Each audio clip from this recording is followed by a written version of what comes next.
Hey everybody, Dr. C here for Pretend. I am in Seoul, the capital of South Korea.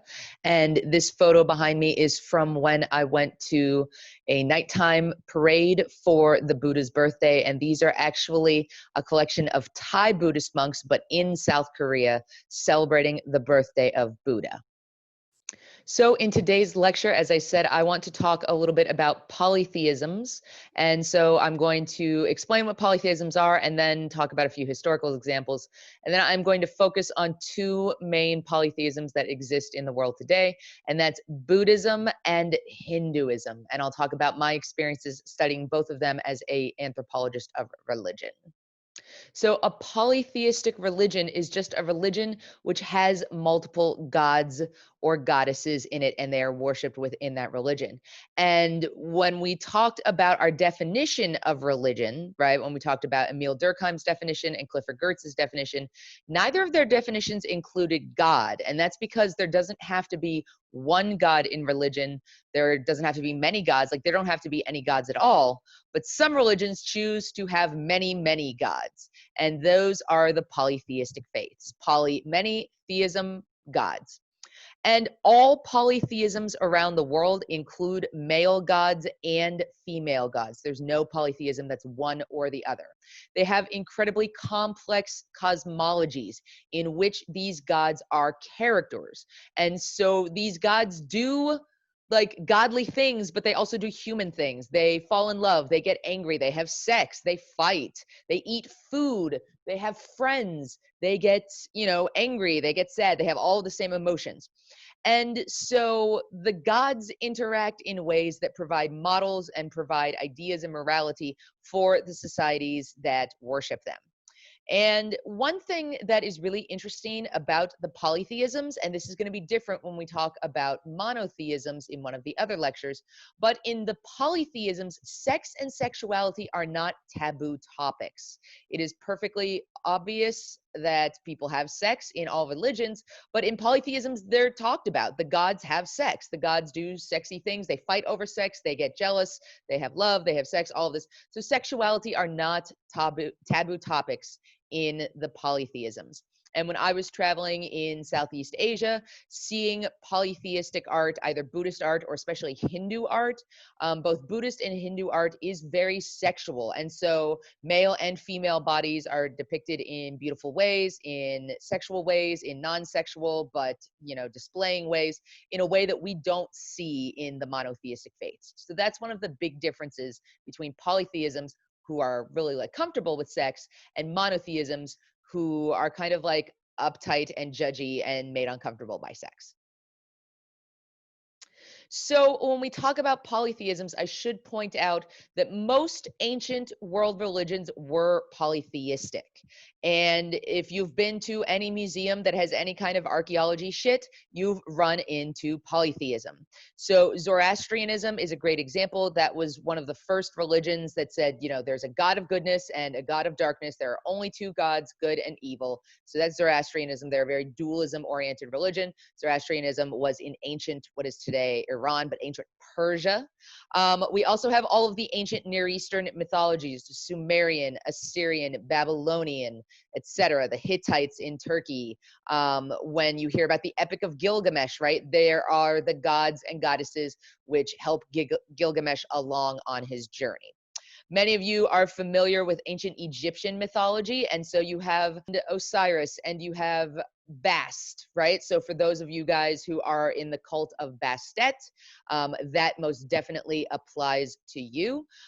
You have Anubis and Sobek, and these were all of the various gods that took care of functions in ancient Egyptian society, but they were represented as having animal heads. So Horus is the falcon-headed god, Anubis is the jackal-headed god. And then, of course, there are Greek and Roman mythologies. And like I said, if you've been to any museum, you have run into these. So Aphrodite and Mars, Jupiter, Zeus, Athena, For those of you who are from the group named after Apollo, Apollo is one of these polytheistic gods, the god of sun in both the Greek and Roman pantheons. And then, of course, there is Norse mythology. Norse mythology we are all now familiar with from the Thor part of the Marvel Cinematic Universe. So we're talking about Thor and Loki and Odin and Freya and all of those characters from Norse mythology. That is Scandinavia, so Norway, Sweden, and Denmark.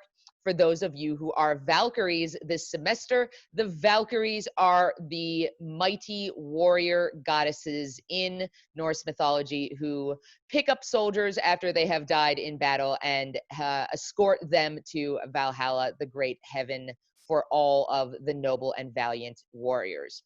So many of you guys this semester are in polytheistic groups for our anthro discussion. So these are the historical polytheisms. For the most part, these polytheisms are not practiced anymore. There aren't people who worship Bastet. There aren't people who worship Thor. Those religions have largely dissipated. But there are two major world polytheisms that dramatically shape the human experience today. Both of these polytheisms believe in the concept of samsara, or are based on the samsaric cycle. And what I mean by that is samsara is a concept that exists in Southeast Asia. It originated in India thousands of years ago, and it's the idea that humanity is on an ever-rotating wheel of life experiences. Samsara includes the concept of reincarnation. So when you die, you will be reborn again somewhere else in the cycle of life, depending on your actions. Many of you are familiar with the concept of samsara because we talk about karma. Like, karma's a bitch, right? Karma is if you do something bad, bad will come back to bite you. And it's based on the samsara cycle. So rather than the idea of like sin that we see in the monotheisms, in the two polytheistic religions that have the samsaric cycle, there's the idea of karma. You collect good karma for doing good deeds, bad karma for doing bad deeds. When you die, those are measured out. If you measure out really good on the good side, you get to go to one of the higher levels, like getting to be an epic god or like a god. If you didn't do so bad, you have some good and you some bad, you're probably going to be reincarnated as a human. But if you were really good, you might be reincarnated as a human who gets to be a Buddhist monk or a Hindu priest and potentially reach nirvana. On the other hand, if you were a jagoff and you have a lot more bad karma than good, you might be reincarnated as an animal or a demon or a hungry ghost, which is like hella bad.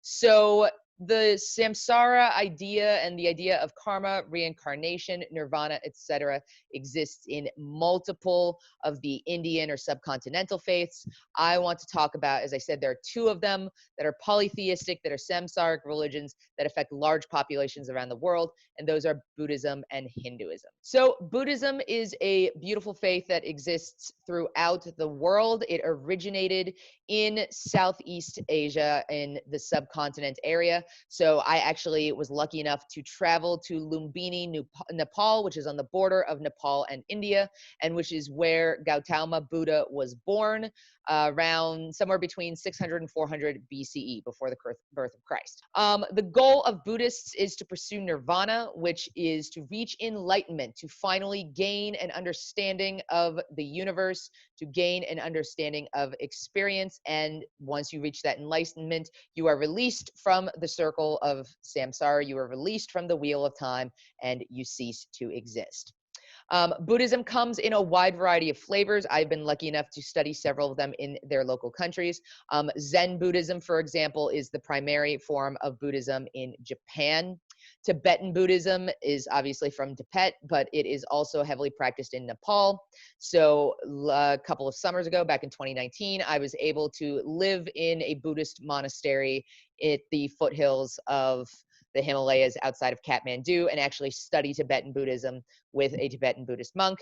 Of course, there are lots of other Buddhist countries that have a different set of practices. Vietnam is a great example. Thailand is a Buddhist country. One of my absolute favorite countries in the world, Myanmar, used to be called Burma, is also a Buddhist country that has Burmese Buddhism, which is a very distinct and interesting form of Buddhism. And Buddhism ultimately focuses on the concept of suffering. Buddhists believe that suffering is the cause of all of our problems, and suffering comes from desire. When we want things, when we're greedy, when we're materialistic, when we're unsatisfied, when we seek more than we already have and we desire things, we experience suffering.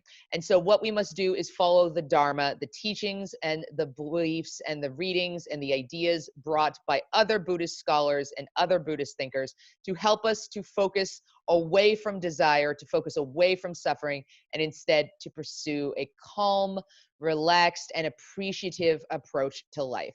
And so individuals in Buddhism, they believe in the Four Noble Truths, such as all suffering comes from desire, etc. They try to follow the Eightfold Path. The Noble Eightfold Path includes things like trying to live a better life, not covet other people's property, not cause harm to others, etc. And so you reincarnate through that karmic cycle until you reach nirvana. And one of the concepts that I find particularly interesting is the bodhisattva. So in Buddhism, the bodhisattva is someone who has actually reached nirvana. They have reached that moment of enlightenment and understanding, but instead of evaporating into the universe and leaving the karmic circle, the samsara, they decide to stick around for the rest of their biological lives and continue to teach others. So all of the Buddhas, and there have actually been multiple Buddhas when we talk about like Buddha, Buddha has happened multiple times. Buddha is just somebody who understands the teachings and reaches to a certain level and, you know, profits that to others, teaches that to other Buddhists. And so all of the Buddhas are bodhisattvas. They are those who have reached nirvana, but they try to share that information with humankind. Both men and women can be Buddhists, of course. Men, if they are really, really dedicated to Buddhism, can become monks. Women can become nuns. There's a whole interesting set of rituals and practices around that. If you are interested in Buddhism and want to learn more, please ask Dr. C. I have been to a number of Buddhist countries and absolutely would love to talk about it. I find it absolutely fascinating, and I have lots of information from scholars that have studied it in different countries. So if you have a country you're particularly interested in, please let me know. So in addition to Buddhism, we also have Hinduism. Hinduism is another form of polytheism that exists. And like Buddhism has multiple gods, but they're not really the focus of Buddhism. It's more like the teachings and the philosophy. Whereas in Hinduism, like the gods are like, mwah, like muy importante. They are the focus. They are ever present. There are hundreds and hundreds of gods in Hinduism. Hinduism is a religion that starts in India around 1500 BCE, so it's about 3,500 years old. And because it's been around for so very long, there are all sorts of different variants in it. There are all sorts of different gods, all sorts of different rituals. So there's not one set of practice. There's not one single book. There are the Vedas, which are a whole collections and stories from ancient India, and they take place in different parts of India. They have different gods, different goddesses, different heroes, etc. Like it's a whole mythos. And those are the religious texts, but like there's no one singular text, there's no one singular set of canonical beliefs. So even if you aren't Hindu, you've probably run into Hindu holidays. You've probably run into celebrations of Hinduism. Even if you are not Hindu, you've seen Hindu art. And especially if you go to art museums that have like an Asian section, like I hate saying that, right? But usually like all sorts of different countries are all grouped together in an Asian section. So that's where you'll find the Indian art. You will find amazing depictions of Hinduism, gods, goddesses, worship, practice, ritual, etc. in their art. It's a very evocative, colorful religion that's very outward and expressive. And that's because there's not one single way of doing Hinduism. Like if you believe in a Hindu god and you practice, welcome to the party, man. You can't do it wrong. And so when I was in Malaysia, for example, I went to Hindu rituals of Thai Posam at the Batu Caves near Kuala Lumpur. And like everyone was super friendly. Everyone's like, hey, like eat some delicious food. We're going to do some cool rituals. We're going to like do some cutting rituals. There might be some blood. We're going to carry some stuff. We're going to sing some songs. We're going to do all this stuff. If you understand it, cool. If you don't understand it, ask someone. We're happy to explain. Welcome to the party. So like Hinduism, in my opinion, is one of the friendliest religions around the world. You want to come and have a good time? come hang out with some Hindus, right? Because they'll be like, sure, celebrate with us, enjoy the rituals. As long as you're respectful, you are welcome into our community of believers. We're all just trying to have a peaceful time, happy, like bright, celebratory, enjoy life, really embrace it. And so Hinduism believes first and foremost in the Brahman, which is this like infinite, ineffable reality. Some of you are like, so is Brahman kind of like the Force, like from Star Wars? Like, yes. Yes, actually that's kind of close, right? It's just it's that which is the reality. And it is dominated by several gods. There are four main gods: Vishnu, Brahma, and Shiva. Those are the bros. And then Shakti, she is the female of the four major gods. And like the Brahman itself though is gender neutral. It's the force. But then there are all these male and female gods, and they all do wild and crazy stuff. They fall in love, they fight wars, they fight with the devas, they fight with, you know, other supernatural beings, right? So they're gods, and then there are like demigods called devas who are like the next level down. And like they help out and they interact with humans all the time. And like people get changed into animals, and some gods are vengeful and like rip out your intestines and like set them on fire. Like this is all very like colorful and evocative. We see this idea that the gods are just like superhumans that do human stuff. And whatever your problem is, there's a god that represents it. So like if you're having problems conceiving a baby, you go talk to a particular goddess. If you're having problems with your business, you go talk to a different god. There are gods that represent all different animals. There are gods that represent different natural forms. Again, if you are interested in Hinduism, a lot of times we associate it with India. And of course, this makes sense. Hinduism started in India, and Hinduism is a major part of Indian life. Like when we talk about different religions around the world, there are billions of Hindus around the world. Most of them are in India.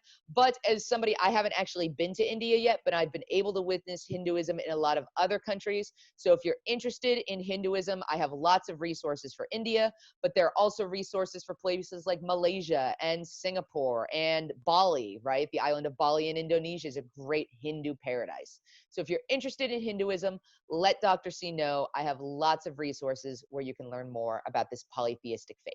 All right, everyone. Thank you so much for listening to our lecture. I hope that you have a better understanding of polytheisms, and especially the two main polytheisms that affect the world today, Hinduism and Buddhism. Thanks for listening, and I look forward to discussing this week in section.